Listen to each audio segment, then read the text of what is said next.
wabarakatuh. Kami dari kelompok 2 yang beranggotakan Muhammad Arif, saya sendiri, Agus Setiawan, David Rakes, Kirna Putri Nasution, dan Bella Zigia ingin mempresentasikan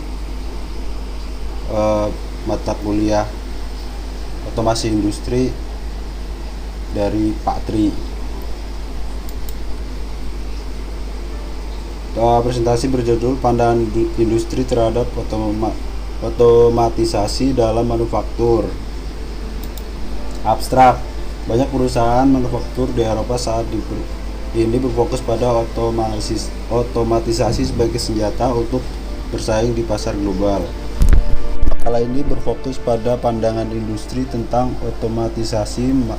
Makalah ini menyajikan data tentang keuntungan dan kerugian otomatisasi berdasarkan satu studi percontohan dan satu studi Delphi dalam 2 putaran. Hak Cipta 2006 di ISAC.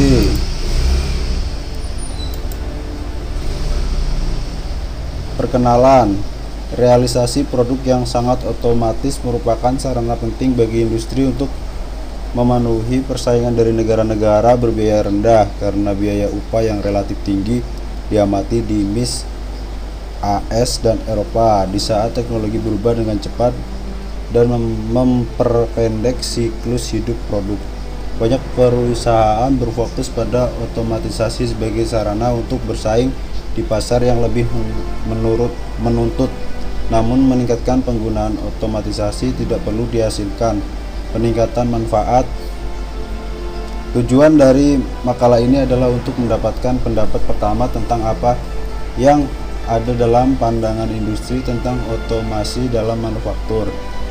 Dari tinjauan literatur tentang tingkat otomatisasi dan strategi otomatisasi, fraud act, dan lain sebagainya. Pertanyaan penelitian berikut telah dinyatakan. 1. Apa manfaat utama dari otomatisasi? 2. Jenis masalah apa yang terkait dengan otomatisasi? 3. Tugas apa yang tidak cocok untuk diotomatisasi atau dilakukan secara manual? Selanjutnya, Bapak Agus.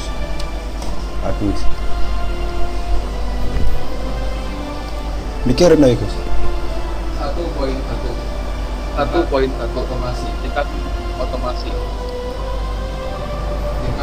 Tingkat otomatisasi manufaktur modern 19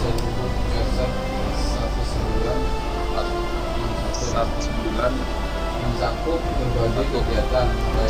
berbagai kegiatan mulai dari mempekerjakan pekerja dengan investasi dalam otomatisasi hingga proses yang dibutuhkan untuk membuat produksi siap pakai bagi pelanggan. Sistem manufaktur itu sendiri mencakup sumber daya manusia dan teknologi serta prosedur, perangkat lunak dan fasilitas semua tergantung satu sama lain dalam kombinasi yang akibatnya baik sistem teknis dan pekerja manusia yang terampil diperlukan untuk manufaktur yang sukses. Oleh karena itu, tampaknya ada potensi besar yang manufaktur untuk menemukan tingkat otomatisasi yang sesuai. Dengan demikian, tingkat otomatisasi yang tepat dapat dicapai untuk situasi manufaktur yang tepat sebagai cara untuk meningkatkan ketahanan sistem. Dalam makalah ini, kami memilih untuk mendefinisikan level otomatis. Hubungan antara manusia dan teknologi dalam hal alokasi tugas dan fungsi yang dapat dinyatakan sebagai indeks antara 1. Total pekerja manual dan 9. Total otomasi total. Fisik sebagai tugas kognitif. Yang 2, metode penelitian. Metode penelitian utama untuk penelitian ini didasarkan pada 2 jenis survei. Studi pendahuluan. Dalam studi pendahuluan, 16 responden dari tujuan perusahaan manufaktur menengah hingga besar diwawancarai, mereka semua memiliki pengalaman yang luas dari otomatisasi dalam pemegang posisi di mana mereka tepat mempengaruhi strategi otomatisasi di perusahaan mereka. Data studi percontohan dikumpulkan melalui wawancara resmi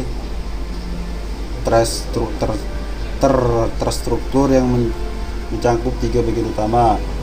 Bagian pertama berfokus pada latar belakang, pengalaman, dan keahlian peserta. Secara khusus, orang diwawancarai ditanyai tentang jenis praktik manufaktur yang paling mereka kuasai. Setelah orang yang diwawancarai memilih praktik yang paling berpengalaman, dia meminta untuk berkonsentrasi pada praktik ini selama sisa waktu wawancara. Bagian kedua dari wawancara didasarkan pada kuesioner yang memfokuskan pandangan mereka tentang otomatisasi dan pada alokasi tugas antara teknologi dan manusia.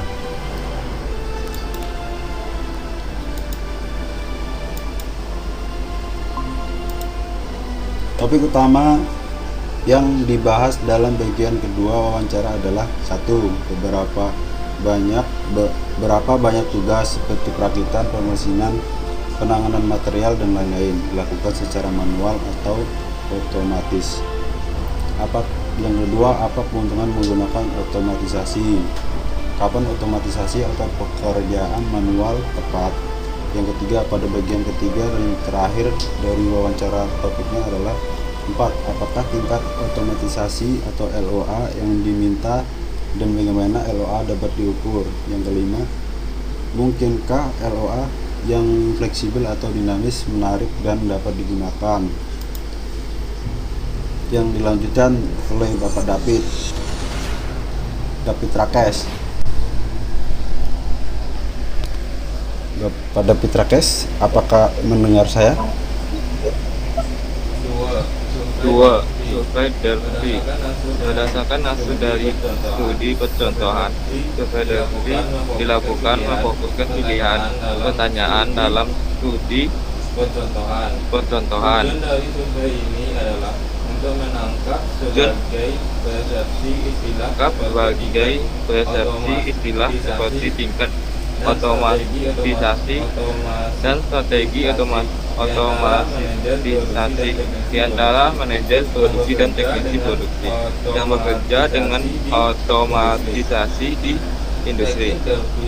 Teknik Delphi adalah metodologi untuk mengatur dan memprioritaskan penilaian kolektif dari suatu kelompok yang melibatkan survei berulang dari kelompok yang sama. Prosedur awal